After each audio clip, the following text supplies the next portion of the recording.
Authority খুবই ব্যর্থতা যে আমাদের 20 ব্যাচ আসার পরেও 21 ব্যাচ আসার পরেও আমরা তাদেরকে হলে জায়গা দিতে পারতেছি না। এই কারণে আমাদের 14 ব্যাচ থেকে একদম 21 ব্যাচ পর্যন্ত যারা আছে একদম 6টা ব্যাচ সবাই ক্লাস পরীক্ষা বয়কট দিয়েছে এবং আমাদের ইন্টার্ন ডক্টরস কমিটি তাদের কর্মবিরতি ঘোষণা করেছে। এখন আমাদের প্রশ্ন হলো, আমাদের যেখানে আমরা যারা 20 আছি, ইমিডিয়েট সিনিয়র যারা আছি, তারাই থাকছি গণরুমে।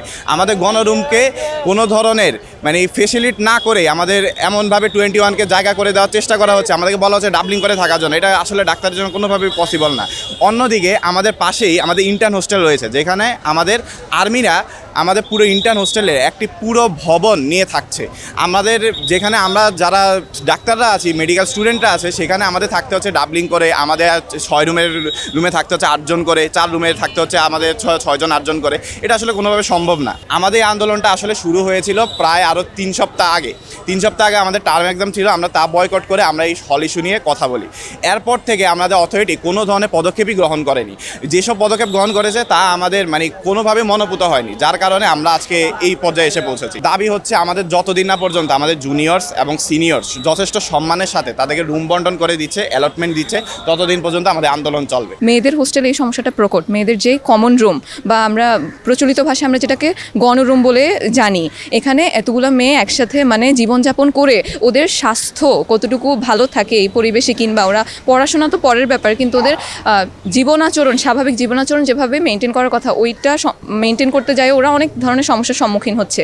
কিন্তু আমি একটা মেডিকেলে পড়ি, একটা মেডিকেল স্টুডেন্ট, আমার তো কখনো এসব নিয়ে ফেস করার কথা ছিল না। ভর্তির দিন আমরা আসন পাবো এবং খুব সুন্দরভাবে আমরা আমাদের ওরিয়েন্টেশন ক্লাস সম্পন্ন করতে পারবো এবং আমাদের ক্লাসের কার্যক্রমও সুন্দরভাবে শুরু হবে, এরকম আশাই আমরা সবাই রেখেছিলাম। কিন্তু দেখা যাচ্ছে যে ওরিয়েন্টেশনের 3 দিন আগে থেকে আমাদেরকে কল করা হচ্ছে যে 7 থেকে 10 দিনের মতো, অথবা কাউকে বলা হচ্ছে 15 দিন তোমরা একটু নিজ ব্যবস্থাপনায় থাকতে হবে। এটা আমাদের কাছে কারোর জন্যই কাম্য নয়। এখানে অনেক শিক্ষার্থী আছে যাদের ঢাকায় কোনো আত্মীয় নেই অথবা ঢাকায় থাকার মতো কোনো ব্যবস্থা নেই। তো এখানে 10 থেকে 15 দিন হুট করে ঢাকায় একটা সিট পাওয়া, কোনো হোস্টেলে অন্যান্য হোস্টেলে সিট পাওয়া, এটাও খুবই কষ্টকর বিষয়।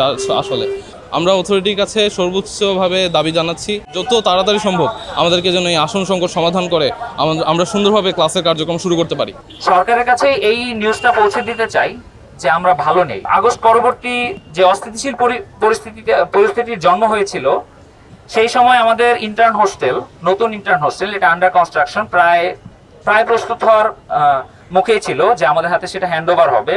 কিন্তু সেই অস্থিতিশীল পরিস্থিতির পরিপ্রেক্ষিতে আমাদের সিকিউরিটির জন্য এটা প্রয়োজন ছিল এবং আমরা তাদের সাথে সব ধরনের কোঅপারেশন করেছি এবং আমরা তাদের প্রতি কৃতজ্ঞ যে আমাদের একটা দরকারের সময় তারা আমাদেরকে এই নেসেসারি প্রোটেকশনটা প্রোভাইড করেছিলেন। কিন্তু দুঃখজনক হলে সত্য, এখন সেই পরিস্থিতি নেই।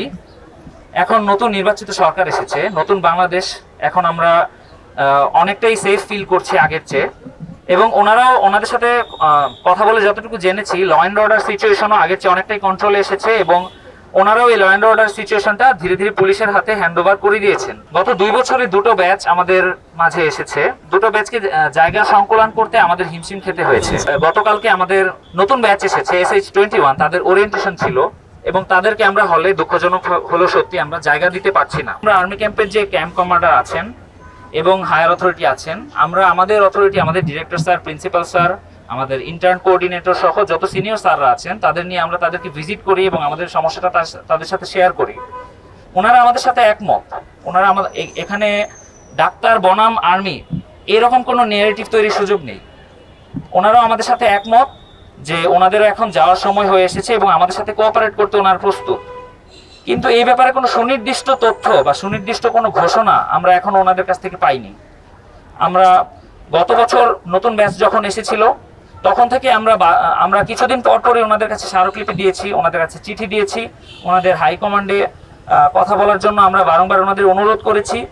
ওনারা আমাদের জানিয়েছেন যে আমরা আপনাদের সমস্ত অনুরোধ আমরা উপরে পাঠিয়েছি, কিন্তু উপর থেকে আমাদের কোনো এখনো রিপ্লাই আসেনি।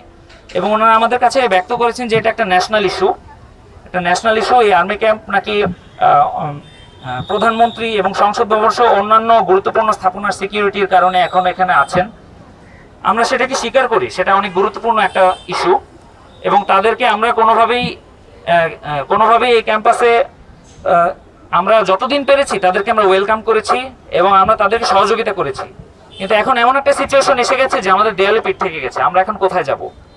আমাদের নতুন ব্যাচ এসছে SS21, তাদের মধ্যে থেকেও কিছু ছেলেরা এখানে আমাদের সাথে উপস্থিত আছে, কারণ গতকালকে তাদেরকে জানানো হয়েছে যে তারা এখনই হলে উঠতে পারবে না। আমাদের যেহেতু এটা ঢাকার একটা স্বনামধন্য মেডিকেল কলেজ, এখানে অনেক সারা দেশের অনেক প্রত্যন্ত অঞ্চল থেকে অনেক স্টুডেন্টরা আসে এবং তাদের স্বভাবতই তাদের ঢাকায় থাকার কোনো জায়গা নেই। এমন অবস্থায় আমরা তাদের কোথায় থাকার জায়গা দেব? অথরিটি থেকে আমাদেরকে বলা হয়েছে যে আমরা বাসা ভাড়া করে রাখতে পারি কিনা আমাদের জুনিয়রদের, অথবা এমন একটা প্রস্তাব দেওয়া হয়েছিল যে আমরা আর্মি ক্যাম্পের উপরে আমাদের 10 তলা বিল্ডিং, তার উপরের 5টা তলা খালি করে আমাদের ইন্টার্নি ছেলে এবং মেয়ে ইন্টার্নিদের একসাথে আমরা উপরে তুলে দিতে পারি কিনা। এই বিষয়টা যখন আমাদের জানানো হয়েছিল তখন এটা একটা সলিউশনের মতোই দেখা যাচ্ছিল, কিন্তু সমস্যাটা হচ্ছে যে আমাদের মেয়ে ইন্টার্নদের, যারা আমাদের ফিমেল কলিগরা আছেন, তাদের পক্ষ থেকে এটা একদমই আনএক্সেপ্টেবল বলে তারা আমাদেরকে জানিয়েছেন যে, আর সত্যি কথা বলতে যদি বাস্তব রিয়েলিস্টিক্যালি চিন্তা করা যায় তাহলে হচ্ছে একটা আর্মি ক্যাম্পে ফিমেল ডক্টরস কেন থাকবে? এটা আসলে খুবই দৃষ্টিকটু দেখায়। আমরা এমনটা বলছি না যে আমাদের আর্মির উপর আস্থা নেই বা এমন কিছু নেই, কিন্তু জিনিসটা একদমই দৃষ্টিকটু দেখায় এবং জিনিসটা আনকমফোর্টেবল। আমাদের যে SS21 ব্যাচ আসতেছে, মেয়েদের হলে তাদের কোনো জায়গা আমরা করে দিতে পারছি না, কারণ অলরেডি আমরা সবাই অনেক কনজেস্টেড ভাবে আছি। আর সেই ক্ষেত্রে আমাদের অথরিটির কাছে একটাই দাবি যে আমাদের মেয়েদের হল, ছেলেদের হল, সব হলেরই সমস্যা একবার সমাধান হয়ে যাবে ইন্টার্নদের হোস্টেলে চলে গেলে। ইন্টার্ন চিকিৎসকরা কর্মবিরতিতে আছি, এক্ষেত্রে রোগীদের অনেক দুর্ভোগ পোহাতে হচ্ছে, এটা আমরা সবাই মানি। সেই জন্য আমরা আমাদের ইমার্জেন্সি চিকিৎসা ব্যবস্থাটা চালু আছে। ইমার্জেন্সিতে আমাদের ডিউটিরত তারা এখনো তাদের কর্ম অব্যাহত রেখেছে।